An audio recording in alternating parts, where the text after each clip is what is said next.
On the evening of October 21, 1978, a 20-year-old pilot named Frederick Valentich was preparing for a routine flight. He was a young man with a passion for flying, holding a Class 4 instrument rating and over 150 hours of total flight time. His destination was King Island, a small island situated in the Bass Strait between mainland Australia and Tasmania. It was a journey he had made before, a simple training flight to build up his hours and experience. The aircraft he rented for the trip was a Cessna 182L, a reliable single-engine plane, perfect for a short flight on a clear evening. He filed his flight plan, said his goodbyes, and took off from Moorabbin Airport near Melbourne. The weather was perfect. The sky was clear, visibility was excellent, and the winds were calm. Everything pointed to an uneventful, peaceful flight across the water. For the first part of his journey, that's exactly what it was. But as dusk began to settle over the Bass Strait, something went terribly wrong. At 7:06 p.m., just over an hour into his flight, Valentich contacted Melbourne Air Traffic Control. His voice, usually calm and professional, now carried a distinct tone of confusion and unease.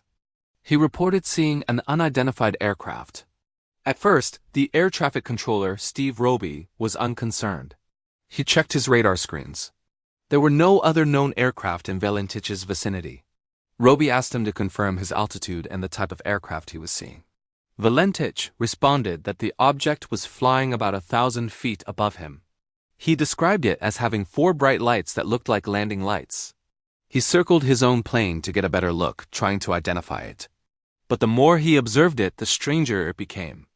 He radioed back, his voice now laced with urgency. "It seems to be playing some sort of game. It's flying over me 2-3 times at a time at speeds I can't identify." The controller, still seeing nothing on his radar, was baffled. He asked again for a description. This time Valentich's answer was even more perplexing. He said, "It's got a green light and sort of metallic-like. It's all shiny on the outside." He described the object's shape as long, but couldn't make out any more details because of its incredible speed. It would appear, orbit his Cessna, and then vanish, only to reappear moments later from a different direction. The exchange with air traffic control became increasingly tense. Valentich was clearly distressed by what he was witnessing. He was an experienced pilot, not prone to panic or flights of fancy. Yet what he was describing defied all known aviation technology of the time. The object was moving in ways no conventional plane or helicopter could. At one point, Valentich exclaimed, "It's approaching from the southwest... The engine is rough idling. I've got it set at 23-24 and the thing is coughing." This was a critical moment. The strange object seemed to be affecting his plane's engine. Then the situation escalated. Valentich reported that the craft was no longer flying above him, but hovering directly in front of him. This was impossible for a fixed-wing aircraft. The controller, trying to make sense of the situation, asked again, "Can you identify the aircraft?" What came next would become the most chilling part of the entire incident. With a mix of awe and terror in his voice, Valentich declared, "It's not an aircraft." Those 3 words hung in the air, followed by a moment of static. The controller tried to re-establish clear communication, but the line was breaking up. Valentich's final fragmented transmission was heard a few moments later. He said, Melbourne, that strange aircraft is hovering on top of me again. It is hovering, and it's not an aircraft... double quotes. His voice was cut off, and what followed was a series of bizarre metallic scraping sounds that lasted for 17 seconds. And then, complete and total silence.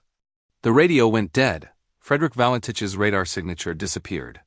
The emergency locator beacon on his Cessna, which should have activated upon impact with water, never sent a signal. It was as if the plane and its young pilot had simply been erased from the sky. Immediately, one of the largest air and sea searches in Australian history was launched. For 5 long days, the Royal Australian Air Force, along with civilian boats and aircraft, scoured the Bass Strait.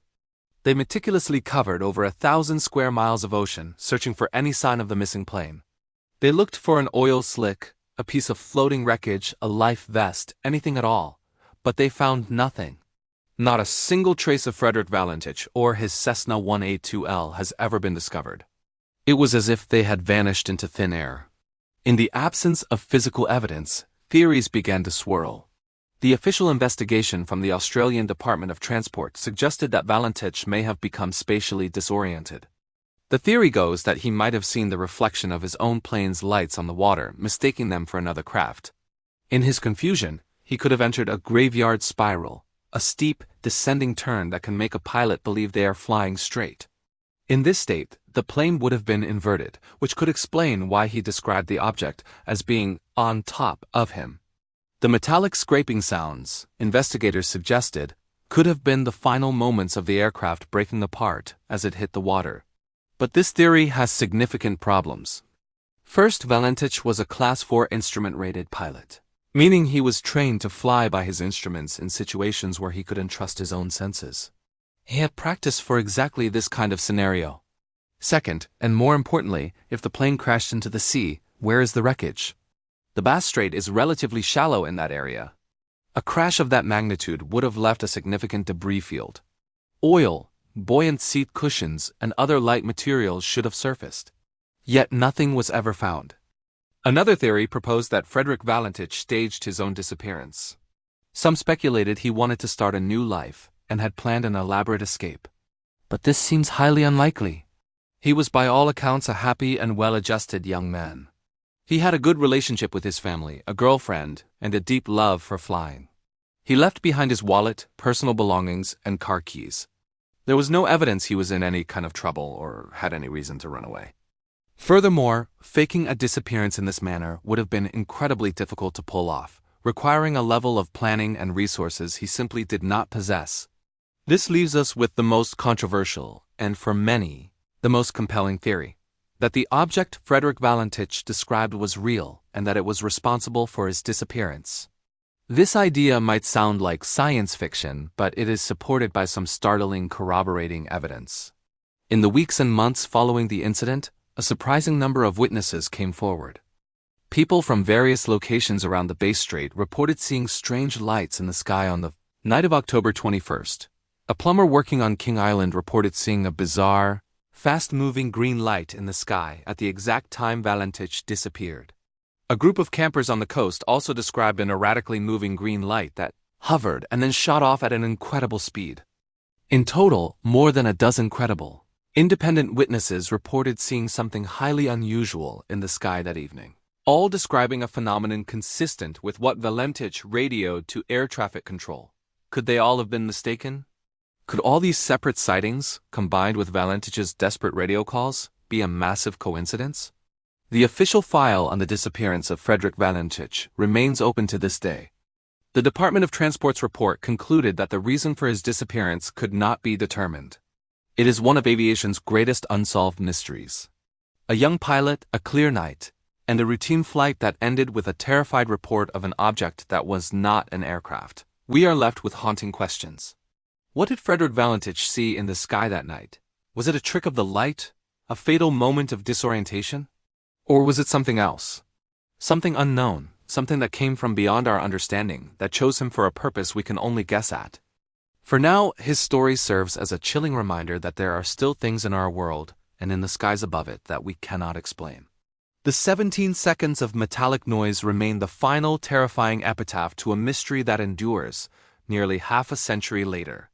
If you find stories of unsolved disappearances as fascinating as we do, you won't want to miss our next video. We'll be exploring the baffling case of the man who walked into a cave in the mountains and was never seen again. Make sure you subscribe and turn on notifications so you don't miss it. Thanks for watching.